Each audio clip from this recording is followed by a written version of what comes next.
Good morning, you listen to FloorDaily.net, and I'm Kemp Harr. I'm at Neocon, and I'm with Carson and Paul Murfin. Brian Carson, the president of Mohawk, and Paul Murfin, the co-CEO of IVC.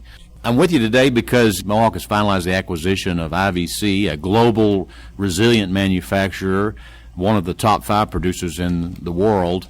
And we've been talking about this now for several months. It's a $1.2 billion acquisition, and it's just now finally been completed because of some approval that you had to get in Europe, right? Yeah, that's correct. There were a few technical issues, I should say, relative to the laminate portion of the business. And the good news is those have now been approved by the European Union. And all the hurdles are cleared. We are one. We've blown the whistle, and we're off to the races. Well, most people know this is not Mohawk's first acquisition. This is a long line of acquisitions. The first non-carpet, I believe, was Dale Tile, and then Unilin, and Quickstep, and Columbia, and most recently Marazzi.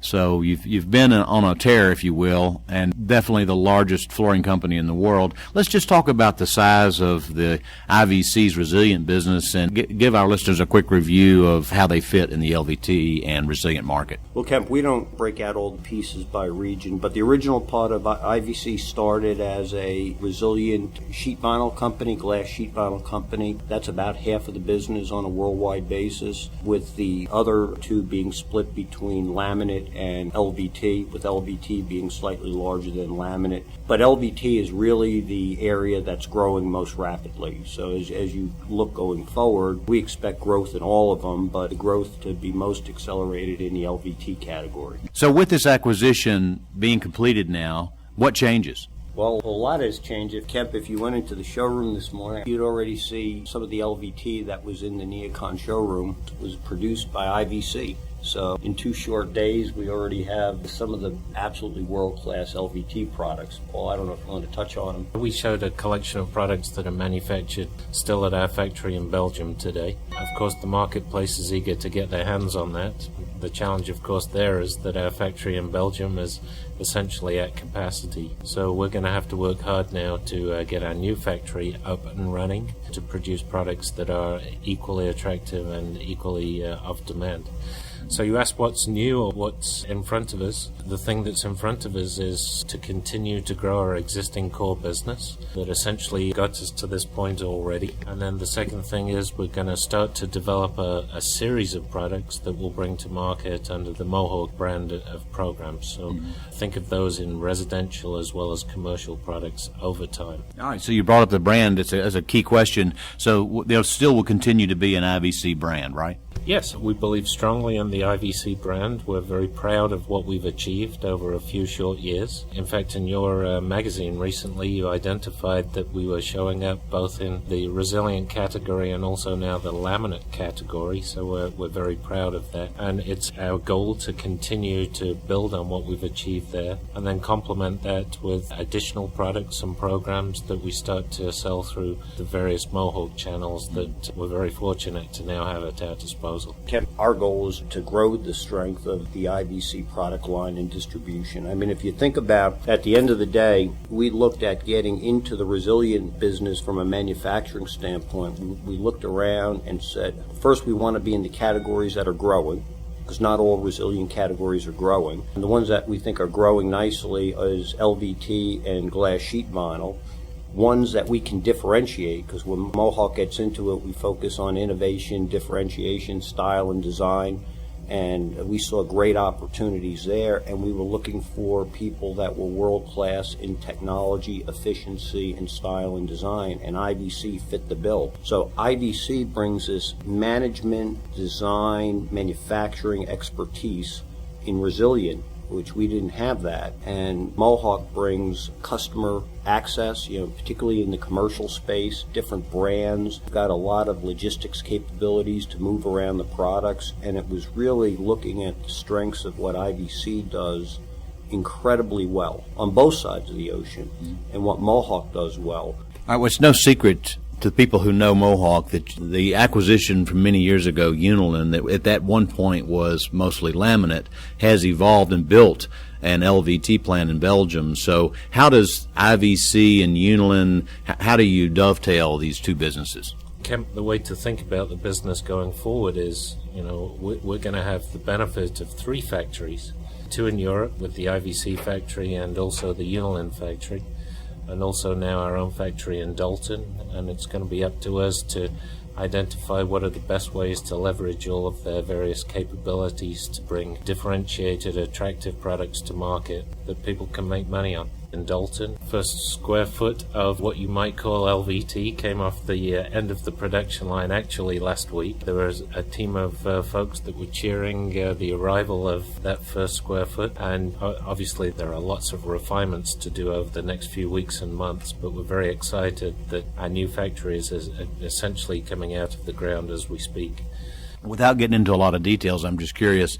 So Unilin built an LVT plant, and IVC built an LVT plant in Belgium, and now you've just completed one. Is the manufacturing process the same from IVC and Unilin, or are they a lot different? Some of the items are similar and some of the items are different. The common element is what comes out of the end of the production line is a really high-class, great quality product. And actually, because the Unilin factory is slightly different in nature to what we've been doing at IVC, I think it's going to be another example of how we can potentially bring some differentiation to various customer channels over time.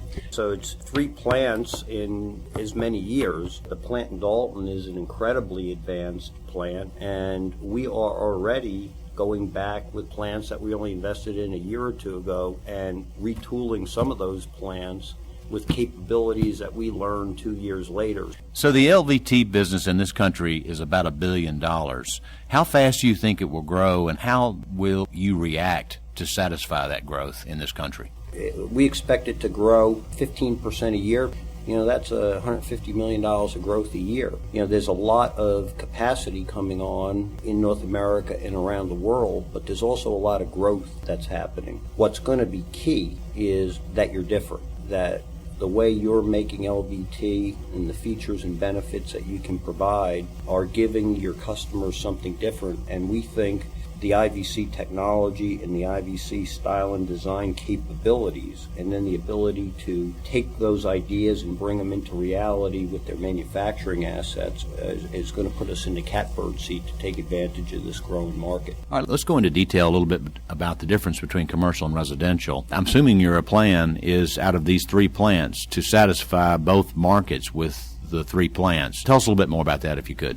Absolutely, there is a plan to create both types of products. If you look at IVC's history and where we've been successful, it's largely been in the residential side of the business. In fact, we brought a group here this time last year to Neocon and realized pretty quickly that we had a lot to learn commercially. We have the ability to make the products, but we didn't necessarily have the sales organization or infrastructure to take the product to market. So we're now very fortunate that we're going to have a sizable infrastructure through the Mohawk team to really aggressively pursue those commercial customers and markets as quickly as possible. So I think what you'll see initially out of our factory are primarily residential products, but very quickly shifting to a combination of residential and commercial products to try and satisfy all of the potential channels in the marketplace. Well, it's no secret that Dave Thorson came to the Mohawk Group a couple of years ago and has led the sourcing and product development for Mohawk Group's LVT business,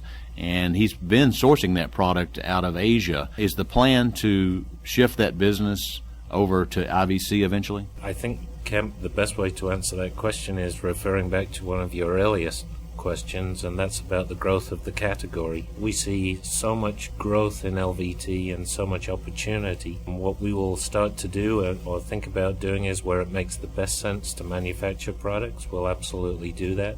And where it makes most sense to source products and bring value to our customers, we'll certainly do that as well. Given current demand for what we're doing in our new factory or what we plan on doing, I think you'll see a combination of manufacturing and sourcing in the near future. So I very much look forward to working with Dave together to just grow the entire LVT category as a whole. All right, well, congratulations on closing this IVC acquisition. I should have started with this. Congratulations as well on winning 2 Best of Neocon awards yesterday in the carpet category. I think a gold and modular and a silver and broadloom. So obviously there's a lot going on with Mohawk. Some of these products that were here were really unique designs and technically very different. A lot more texturing in the products, and the teams did a fabulous job. So I'm thrilled for the team that they were recognized. All right. Again, we've been talking to Brian Carson, president of Mohawk, and Paul Murfin, co-CEO with IVC, and you've been listening to Kemp Harr and FloorDaily.net.